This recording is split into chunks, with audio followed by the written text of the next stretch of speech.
The next question we have here is there anything I should do before I start my contract?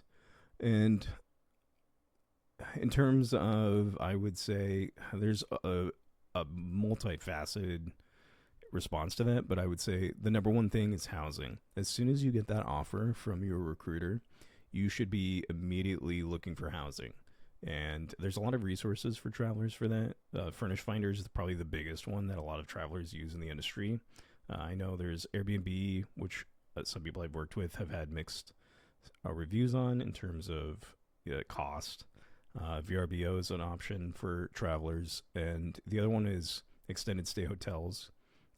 One thing I've done in a pinch for housing, because I've gone to places where there's just like no housing. It's like a desert for some reason, but they need travelers. Was I contacted a hotel? I've done that a couple times, and you can actually call the management and negotiate a monthly rate. It's a lot more expensive than you would on a normal rental, but it did have its nice amenities with that. One of the things that I liked was, well, other than not having a kitchen or my own living space, I guess, and the noise, but my room was clean every day. I always had fresh sheets.